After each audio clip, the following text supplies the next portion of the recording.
slip up out of bounds. Every time I found the ground, been the best foot grinder, keeping my light built up all around my vibes. They feel my blood is pumping. I keep the front.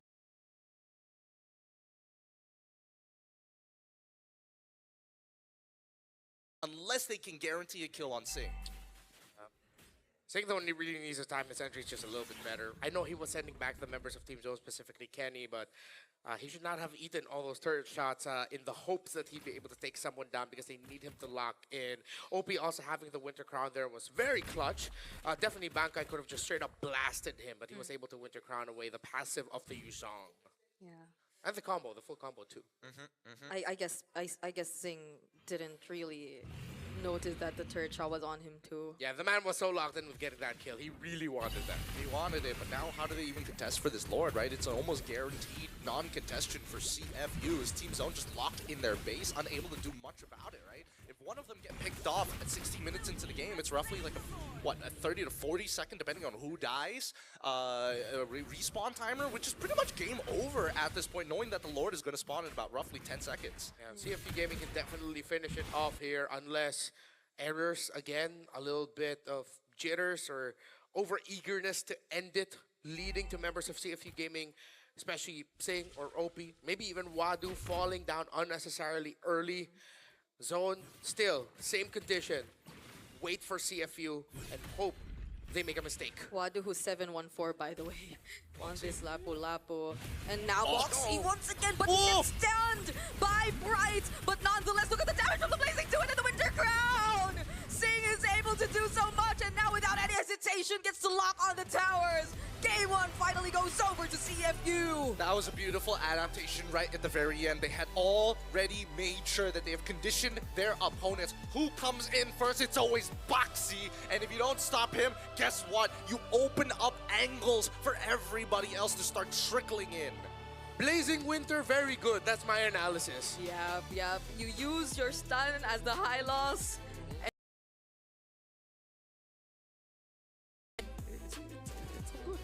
And he even juggled that.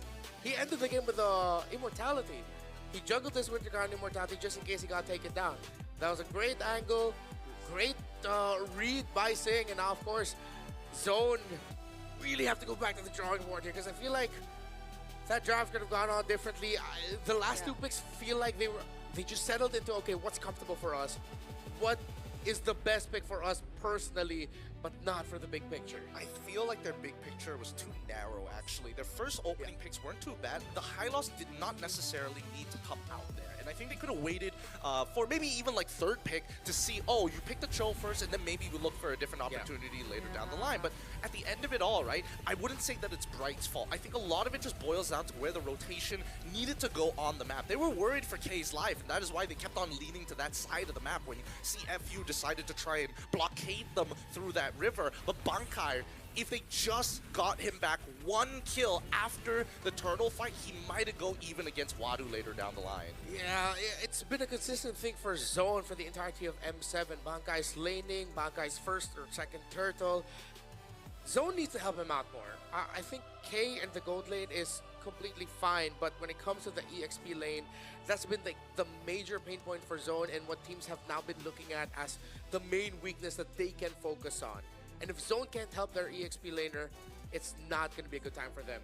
Yeah, Bankai definitely struggled there. And it was very evident from the first turtle.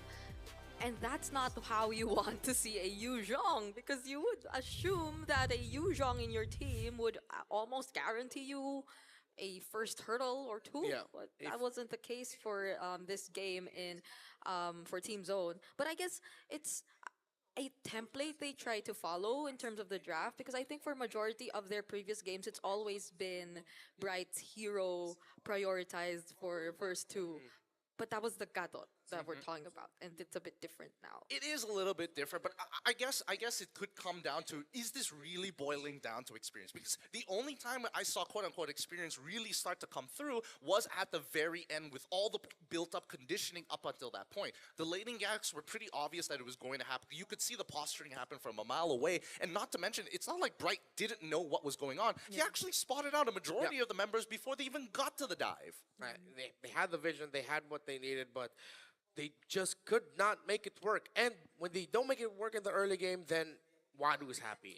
With the itemization, how fast he was able to get his queen swings, and of course Detective as well. Who, one thing that I wanted to say earlier, but a fight broke out, was that the rotations of zone looked like it was so dependent on Zexora. They were looking at the Hayabusa that, okay, we can't do anything in the mid until our Hayabusa's here.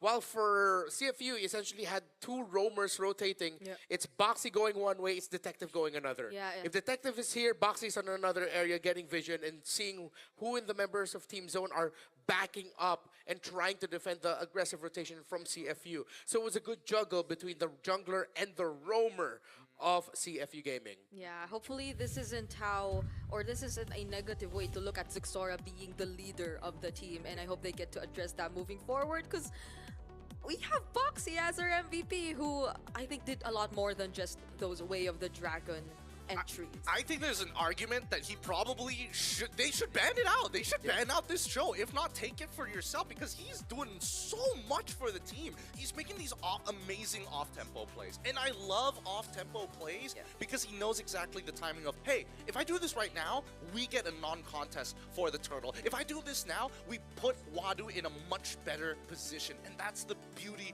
of it all.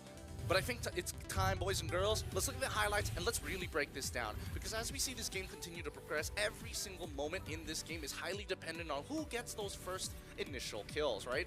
Let's pause right here at this initial turtle fight, because as we see the turtle fight about to progress, notice a couple of things. Number one, Bankai just hitting level 4, already going in with the Way of the Dragon. How would you attempt this fight? For majority of people, you're looking for people like OP, for an example, to make sure that Detective is taken out of this fight. Both of which are really good examples of how you should probably play this Yuzong in a very traditional sense. But no,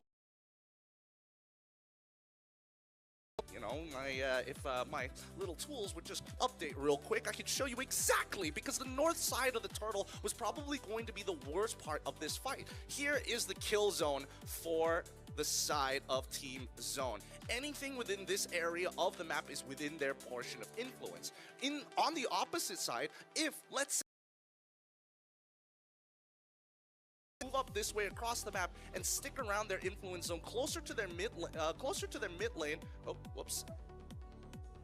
I would say roughly about here is probably their most ideal zone to fight their opponents. Why, you may ask? With broken walls, you notice that OP, as you see later down into the fight, actually moves in that direction. As you see him move into that direction, you notice that the fight gets completely split in half, with the backline having no access whatsoever because of this play, stretching Team Zone apart. And that's the beauty of Yuzong, but also one of his biggest weaknesses. He's allowed to overextend and sustain if he sticks onto his target. If he doesn't stick onto his target, then he's basically left out to dry. And this repeats itself throughout the game, allowing Boxy to be able to find these incredible kicks time and time again, knowing that he won't get punished, or at the very bare minimum, he's going to get a Petrify, he is going to get a Flicker.